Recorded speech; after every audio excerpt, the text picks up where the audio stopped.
Donc, déjà, on va commencer par, on est le 4 juillet, jusque-là, je pense que tout est bon. Jour férié aux États-Unis, très important. Déjà hier, il y avait une petite journée aux États-Unis, aujourd'hui fermée. Donc, ça veut dire que les marchés vont sonner creux, les marchés vont résonner creux. D'accord? Bon.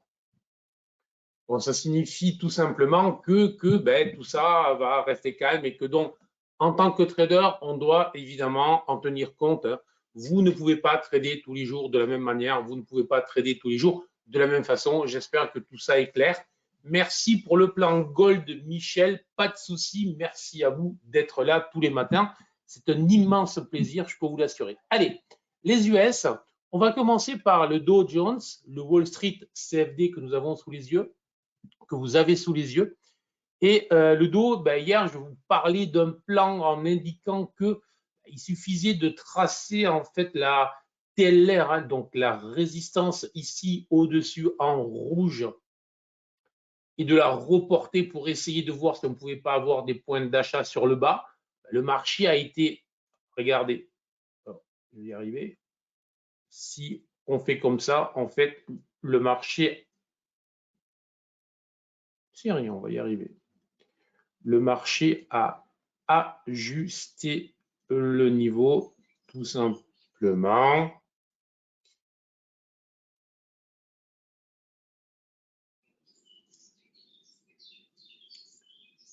Et si on regarde, voilà, il est venu, et même on peut jouer à ça, c'est encore plus intéressant. Voilà. On n'est pas venu tutoyer, etc. Mais vous voyez bien que là, c'est typiquement le genre de signal alors, qui ne propose pas beaucoup de points, mais qui propose suffisamment de points pour gagner facilement. D'accord? Bon. Donc vraiment, encore une fois, toujours l'idée, n'essayez pas de vous mettre contre le marché, essayez de bien étudier le marché, et tant que c'est haussier, ça reste haussier. Et sur le dos, je passe très vite, hein, on reverra évidemment demain matin, on reste haussier pour le moment, mais maintenant, désormais, phase de repli étant réalisée, ben, on est plutôt probablement sur un trading range et la cassure évidemment des balières pourrait commencer à dessiner une phase corrective. Alors, sur le Dow Jones, ça c'est fait. Sur le Nasdaq, tout simplement, il s'est passé autre chose. Latéralisation, latéralisation, latéralisation, latéralisation. Il nous manque toujours une cinquantaine de points pour atteindre l'objectif sur les 15 300 points, objectif donné il y a plusieurs jours. Donc, on verra si cet objectif se fait ou pas. Mais ce qui est certain, là aussi, on reste haussier. Alors, le petit bémol que je mettrai pour ceux qui utilisent GTAS, c'est qu'on est en train, on reste à plat avec un BSI long terme rouge. Mais lorsqu'on a le BSI court terme et le moyen terme, avec un BSI long terme qui reste vert et un BSI court terme, moyen terme qui passe rouge, et que l'on reste à plat, c'est plutôt un signal de force. Donc, c'est vraiment à surveiller. Et là aussi, très clairement, tant que les bas ne sont pas attaqués, tant que le Nasdaq ne repassera pas sous les 15 150, voire les 15 500, mieux vaut se positionner à l'achat sur le Nasdaq. Il faudrait vraiment passer, clôturer sous les 15 050, pour commencer à se dire que le Nasdaq a peut-être fait un sommet et qui va attaquer un cycle différent.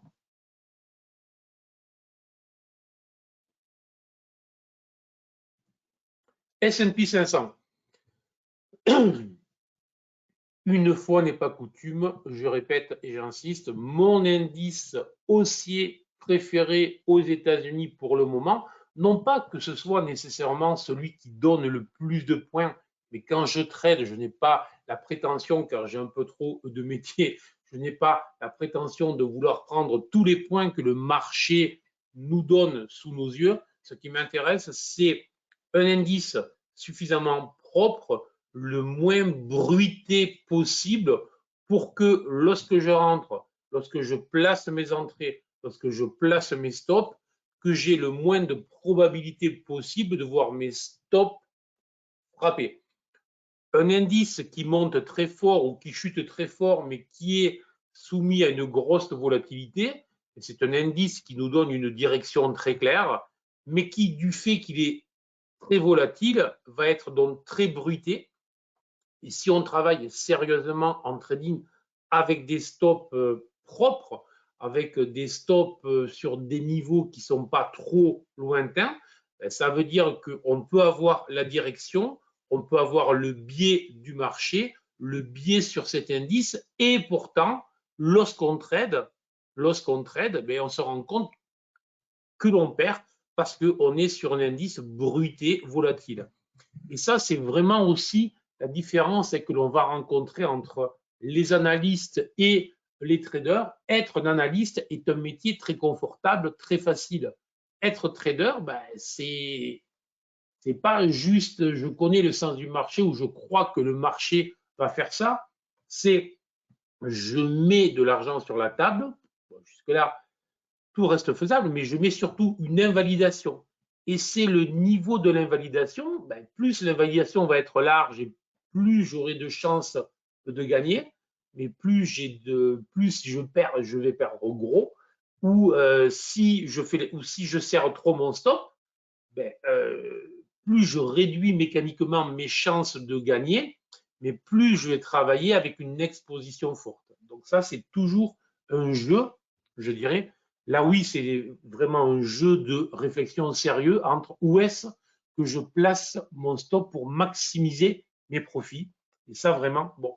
Et là, depuis 3 séances, je trouve vraiment que le S&P 500 est vraiment juste parfait puisqu'il est très très propre, très très propre. Donc, il faut continuer. Là, il est à plat, donc on va voir jusqu'où est-ce que ça dure. Demain, reprise, on verra à ce moment-là. Inutile de s'énerver jusque-là. Aujourd'hui, évidemment, même si ça réplique, on n'en tiendra pas compte. Allez, tiens, pour un petit peu changer, on va faire dans cet ordre-là. L'euro-dollar, je vous parlais depuis maintenant plusieurs séances du fait que l'euro-dollar avait terminé son cycle et qu'il a attaqué une vague de correction, une vague corrective, ABC possible, ABCX, ABC possible, donc plus complexe. Typiquement, on voit bien que là, on est après ce cycle haussier, on est en train de rentrer dans une vague de corrections multiples, variées, diverses, à trader uniquement pour les spécialistes. Si vous allez sur des UT courtes, vous allez pouvoir trouver des choses intéressantes à faire. Maintenant, autant il y a 400 séances, je vous disais, durant plusieurs séances, je vous ai donné tous les points, tous les niveaux, tous les vagues, toutes les extensions et tous les retracements. C'était très facile à trader. Encore une fois, désormais, phase corrective, c'est possible pour les traders expérimentés. Pour les autres, je conseille de rester à l'écart. Autrement dit, je déconseille de trader les phases correctives non claires où tout est possible, je dirais. Voilà. Salut à ceux qui arrivent. Salut Laurent, salut Stéphane, salut El Adaoui. Merci beaucoup de dire quand vous arrivez. C'est très, très, très sympa, franchement. Alors, donc là, on avait des traits partout et très clairement, on a eu, vous voyez, je vous avais préparé, donc c'est bien lorsqu'on laisse les traits que l'on avait tracés. On était vraiment sur un triangle. Et ce triangle a fait une fausse sortie par le bas, puis une sortie par le haut, puis une réintégration. Et bon, bref. Alors là, je vous parlais de marché de l'euro-dollar sans queue ni tête comme un canard, qui en a coupé la tête et qui ne sait plus où il va. Très clairement, c'est logique et normal. Le pétrole, lui aussi, a ce comportement-là. En plus, hier, on a eu des réactions d'Arabie Saoudite qui à nouveau a dit prolonger, etc. Enfin bref, Ça a beaucoup bougé, mais la réalité, c'est qu'on reste impacté par de l'économie. Les résultats de l'économie chinoise restent peu brillants. Beaucoup de déceptions, notamment dans l'industrie. Et ceci fait que, alors que tout le monde s'attendait à une grosse reprise, une énorme reprise, et donc à une grosse pression acheteuse sur le pétrole, pour le moment, ce n'est pas le cas. Et donc, ce n'est pas parce que les pays producteurs réduisent ou ferment en partie leur robinet que le prix monte. Très clairement, on voit que ça bloque et très clairement, on voit qu'on est au final sur un range, que ça coince. Là aussi, ce n'est pas un marché d'une immense clarté. Je dirais même que là, on est plutôt sur un bull trap très clairement qui ressemble franchement à, pour les amateurs, je vous rappelle, le 25, je crois. Le 25, je vous ferai 25 au soir à 18h un webinaire sur les chandeliers japonais. Mais là, on a typiquement 3 soldats équivalence, plutôt une avancée bloquée, on appelle une avancée bloquée en 3 chandeliers, suivi derrière par 3 corbeaux rouges, mon tout formant incontestablement un sommet en tour. Alors, j'en tiens pas nécessairement compte à l'instant parce que j'ai mon BSI long terme qui est vert, parce qu'on est sur un range, mais très clairement, dans cette zone-là, ça ne donne pas envie de se porter à l'achat du pétrole. Donc, il faudrait repasser désormais les 61, 71, 80 pour se dire que cette configuration en chandelier de retournement est invalidée. Est-ce qu'il y en a qui ont eu des problèmes de son? Agathe qui en a eu. A priori, ça a duré quelques secondes. Non, ok, non, c'est bon, ok, non, non, non, ok, ok, ok, ok, merci beaucoup. Ok, ok. Des fois, ça peut venir aussi de chez vous, bien évidemment. Voilà. Allez, on va faire le gold et puis après, on passera bien évidemment au cœur qui sera les marchés européens.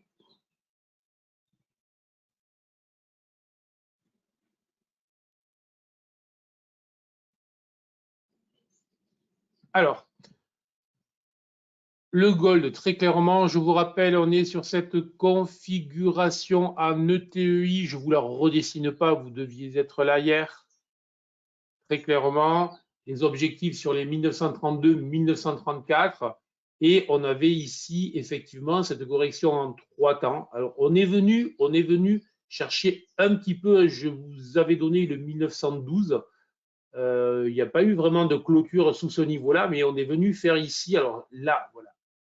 On a eu un très joli signal là avec ce marteau ici en accélération et derrière. Si vous regardez là pour les amateurs, on peut aussi considérer que cette configuration-là, alors je vais essayer de la vous dessiner mieux que ça, voilà.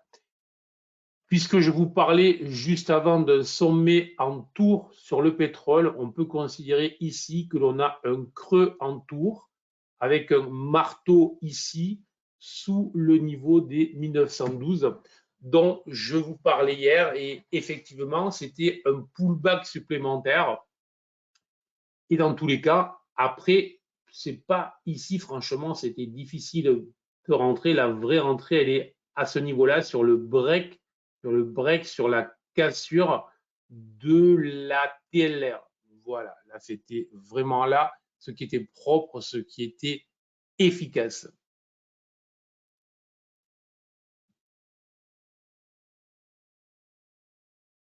La suite, tant que ça tient et tant que notre objectif 1932-1934 n'a pas été fait, on peut considérer que l'or a vocation à aller chasser les 1932-1934, tout simplement. Voilà. L'invalidation, il faudrait désormais que l'on repasse sous les 1910 pour avoir une invalidation de cette configuration haussière qui, pour le moment, est en train de se mettre en place et qui semble très, très, très intéressante. Puisque ça paye, juste avant, je vous disais, là aussi, L'euro-dollar, beaucoup de bruit. Le pétrole, beaucoup de bruit. Vendredi, ça devait être vendredi, sauf erreur, le plan le plus abouti dont je vous avais parlé, c'était le plan sur l'or, en insistant bien, en vous disant S&P 500, l'indice le plus clair. Le plan le plus abouti est le plan sur l'or. Très clairement, depuis vendredi, le plan sur l'or est celui qui fonctionne le mieux, celui qui est le plus clair. Encore une fois, lorsqu'on fait nos plans, on doit essayer de comprendre ce que le marché nous joue. Si on fait les plans parce qu'il faut faire des plans, parce que vous avez lu, vu ou je ne sais quoi, parce qu'on vous a dit qu'il fallait faire des plans avant de trader, ça ne sert à rien. Un plan n'a son objet, n'a son efficacité que si on arrive à juger de ça, de son utilité réelle. Voilà. Je ne sais pas si je suis clair quand je vous dis ça, je veux bien vos retours. Dites-moi si lorsque je vous dis ça, ça vous aide ou vous dites mais qu'est-ce qu'il raconte le gars?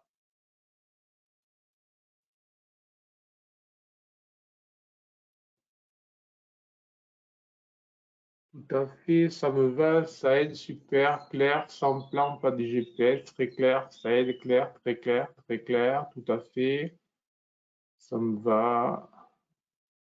Très bien, les conseils généraux, ok, ok, ça marche, merci.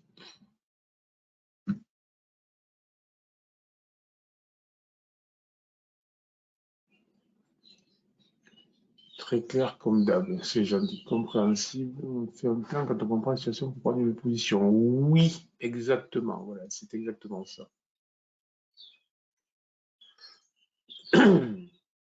Allez, allons voir le CAC, allons voir les indices et voir ce qui se passe.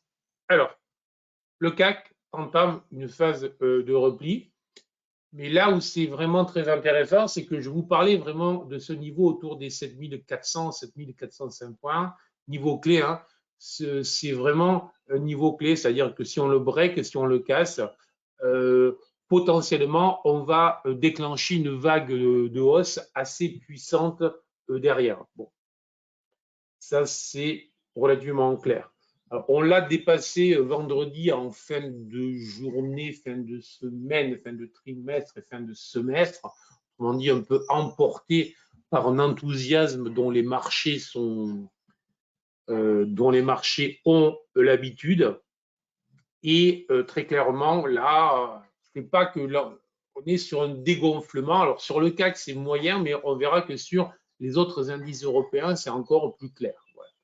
Donc, on attaque une phase de repli. Cette phase de repli, nos indicateurs la marquent clairement, hein, puisque BSI court terme est passé rouge, le moyen terme est passé rouge, et que désormais, ce matin, on ouvre sur un petit gap baissier sous le nuage rouge. Donc, très clairement, là, il y a de quoi se poser des questions. Lorsque je vous parle de mes indicateurs GTS, je vous rappelle que vous avez un e-book que vous pouvez télécharger directement dans le webinaire. Donc, n'hésitez pas parce que ça permet vraiment de mieux comprendre ce que je raconte, bien évidemment. Bon. Donc, vu la puissance de la hausse, le seul moyen d'avoir un retournement serait un retour de type V-top. C'est quoi un V-top? Ben, ce serait aller venir chercher très vite les 7300 points. Autrement dit, pour le moment, on doit considérer, au moins sur le CAC, parce qu'on verra que sur les autres indices, c'est beaucoup moins clair. Sur le CAC, on doit considérer qu'on est dans une phase de repli momentanée. Et cette phase de repli a vocation à retourner, au moins tester, je ne dis pas casser, hein, on verra bien, mais au moins tester les 7400, 7405 points. Ils doivent revenir sur les plus hauts, 7425, dans les prochaines heures, journées. Voilà. Donc, l'idée de base sur le CAC, je dois rester à l'achat sur le CAC, très clairement. Mais je suis dans une phase corrective, donc il faut vraiment descendre sur les UT, chasser des replis. Voilà.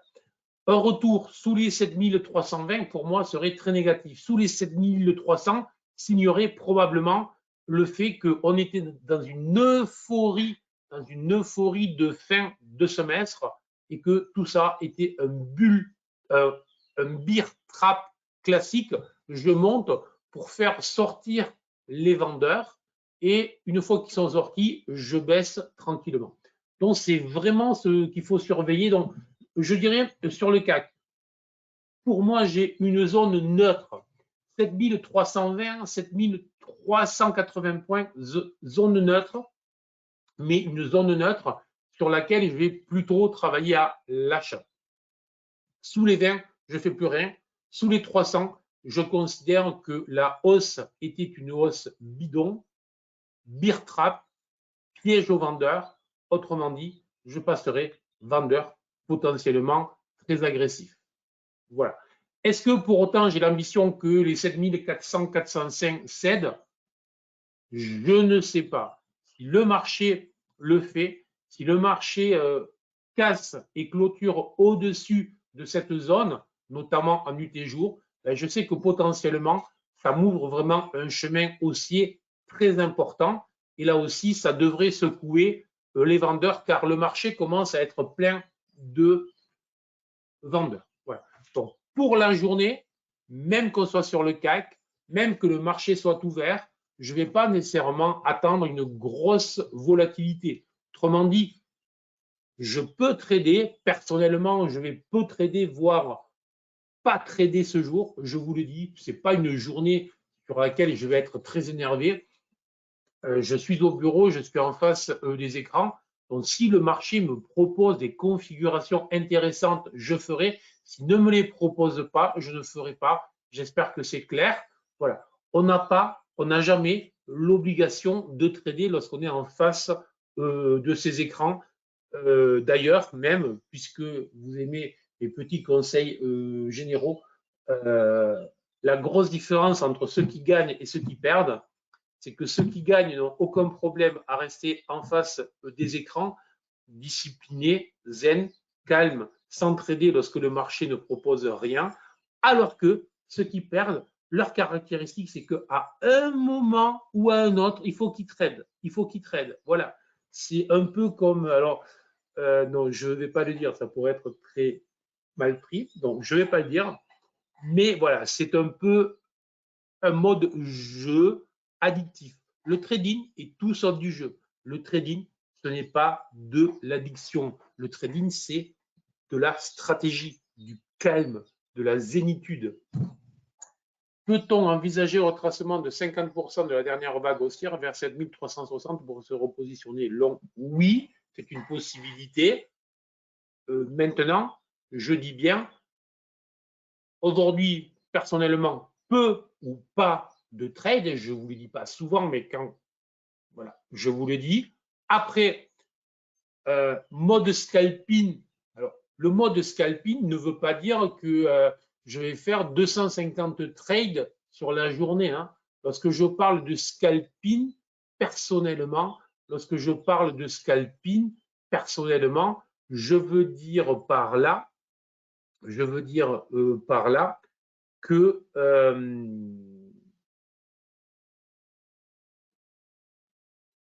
je vais rentrer et prendre peu de points, sortir très vite. Voilà. Et ensuite,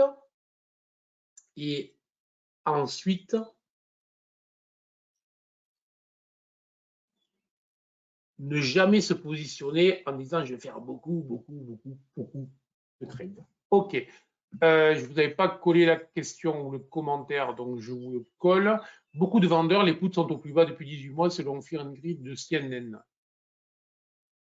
Alors, c'est pas parce que les puts sont au plus bas depuis 18 mois. Alors, déjà, le Fear and Greed, alors pour ceux qui ne connaissent pas, c'est qu'on appelle de la finance comportementale. Et en plus, on le fait avec des chiffres sur les puts, etc. Mais ce n'est pas que sur les puts. Hein. Ce n'est pas que sur les puts. Michel, regarde comment est constitué l'indice Fear and Greed de CNN. Ensuite, ce n'est pas fait du tout sur les marchés européens, c'est sur les marchés américains. Et après, méfie-toi énormément. Il y a alors là, je vous fais un petit, enfin, je vous l'ai dit, il y a un immense changement. On est notamment avec un VIX très bas. Bon. Il y a un immense changement dans le marché, notamment chez les particuliers aux États-Unis. Les États-Unis, les marchés, les particuliers américains, depuis le Covid et le CME et autres bourses sont rentrés à fond là-dedans avec tout l'écosystème Robinhood. Il y a une gamification totale du trading, notamment via des options à échéance un jour. Donc, le marché est en train de changer. Donc, n'allez pas regarder des outils qui existaient et typiquement, selon mes sources, le Fear and Greed de CNN va être réécrit parce qu'il ne représente plus rien. Voilà. Et donc, après, selon mes sources, je maintiens ce que je disais. Où peut-on télécharger l'e-book et prendre un abonnement à votre indicateur?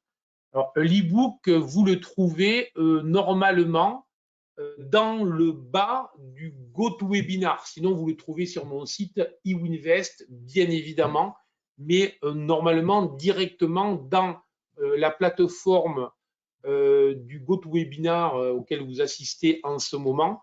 Vous avez en bas e-book la méthode GTAS. Pour les abonnements, je ne m'en occupe pas, donc je vous invite à vous rapprocher de Raphaël Leblond qui vous expliquera tout ça. Voilà, si ça ne vous embête pas. Dans les documents à distribuer, merci Agathe pour la précision. J'adore lorsque vous m'aidez et que c'est clair. Merci beaucoup. Très sympa. Voilà.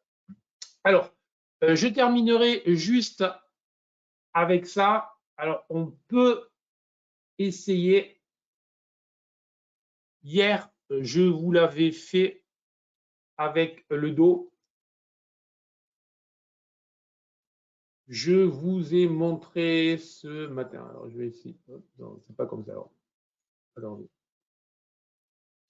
ce matin, je vous ai montré qu'il était tout sauf totalement idiot de faire ce que je vous proposais hier. Et donc,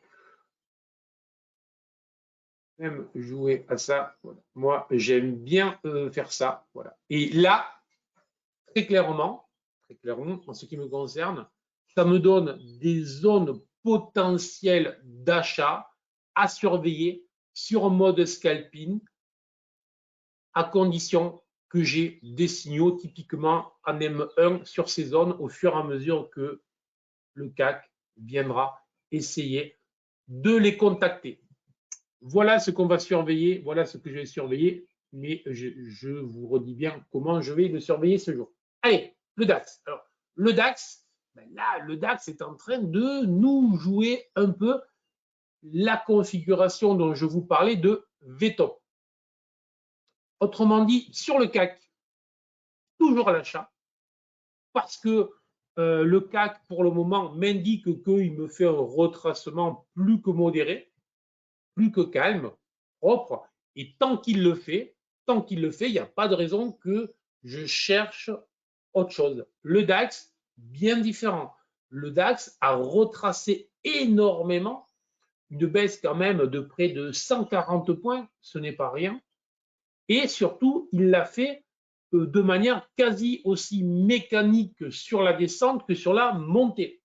Autrement dit, on est là typiquement dans quelque chose qui ressemble à OK, c'était bien la fin de semestre, c'était bien le nettoyage, c'était bien les habillages que les gérants veulent avoir. Voilà. Donc, surveillance totale sur le DAX. En attendant, sur le DAX, à court terme, j'ai bien à court et moyen terme, ça m'indique bien que je suis dans une phase corrective. Je suis sous le nuage rouge qui s'élargit est très important, sous le BSI line. Voilà. Ce qui signifie que tant que le DAX restera sous les 16 100, 125, en ce qui me concerne, acheter le DAX ne sera pas une bonne idée. Voilà. Alors, Si jamais il venait à baisser fortement, rapidement, je doute que ça retraverse les 16 000 points brutalement. D'accord? Donc, 16 000 points.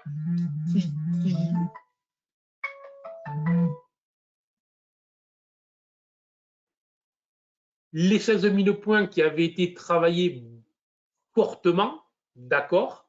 Ce qui est certain, c'est que maintenant, ça doit être une zone support. Donc, avant les 16 000 points sur le DAX, je ne fais rien. Donc là, je vais être dans une zone DAX où vendre en scalping à la limite, mais je n'ai pas nécessairement envie, j'achète pas, j'attends. J'ai une grosse zone neutre, 16 000, 16 120. Je laisse le bruit, je laisse les autres jouer avec le DAX. Personnellement, ce n'est pas une zone qui m'intéresse beaucoup. Vous voyez, c'est une zone large. C'est quand même rare que je vous dise ça. Et je pense peut-être sûrement la première fois que je vous dis ça, mais très clairement, pour moi, le DAX, c'est dans une zone qui ne m'intéresse pas. Hier, sur le DAX, en 30 minutes, est-ce que tu valides un retournement avec les 3 bougies de 9 à 10 heures, une zone de résistance?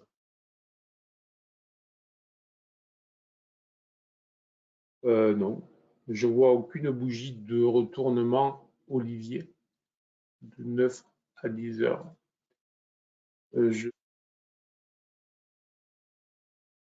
On me parler d'une... Ok, je pense que tu me parles de l'étoile du soir, là. Tu vois là une étoile du soir, c'est ça? 9-10 heures. Alors là, je vous invite vraiment à être dans le webinaire que je ferai sur les chandeliers japonais, car là, on n'est pas du tout sur une étoile du soir. Voilà. Enfin, on est sur une étoile du soir au sens classique. GTAS, j'ai retravaillé les étoiles du soir au sens GTAS sans aucune prétention. C'est juste que j'ai vraiment travaillé le sujet. Donc, il y a vraiment des règles bien différentes de l'utilisation classique habituelle des chandeliers japonais avec beaucoup plus de précision que les précisions que là. Voilà. Et là, techniquement, c'est une étoile du soir. Si.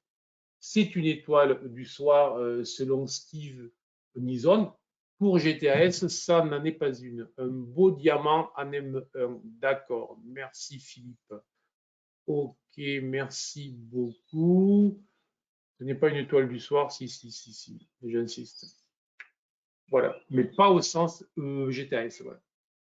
Donc, DAX, vous avez compris. On reste calme. On l'évite. On l'évite tout en gardant les pieds sur terre. Alors, l'Eurostock 50, l'Eurostock 50. L'Eurostock 50. Forte ressemblance avec le CAC. Beaucoup plus qu'avec le DAX. Lui active effectivement une petite phase de baisse. Lui aussi est sous le nuage, mais on voit bien hein, tout simplement que la phase de baisse est beaucoup moins marquée. On voit bien aussi, merci Olivier, on voit bien aussi que le nuage moins large, autrement dit, on n'est pas du tout sur une phase de marché en accélération. Alors, ça peut venir, on est bien d'accord. Encore une fois, les probabilités, puisqu'on a bloqué sous des multiples résistances, les probabilités restent pour que le chemin du DAX soit le vrai chemin. Mais notamment aujourd'hui, le 4 juillet, marché creux, ça peut le faire. Est-ce qu'on a envie d'aller travailler sur un marché creux? Voilà. Avec méfiance totale. Donc aujourd'hui, encore plus de prudence que d'habitude. Voilà en ce qui me concerne. Est-ce que vous avez des questions ou pas? Pas de questions? Que ton webinaire sur les chandeliers sera enregistré, je ne serai pas dispo. Logiquement, oui, je pense. Hein. Logiquement, oui. Ce n'est pas moi qui suis aux commandes, mais logiquement, oui. Tous les webinaires sont OK, tout est clair, pas de questions, c'est clair, OK, ça marche. Allez, l'action du jour.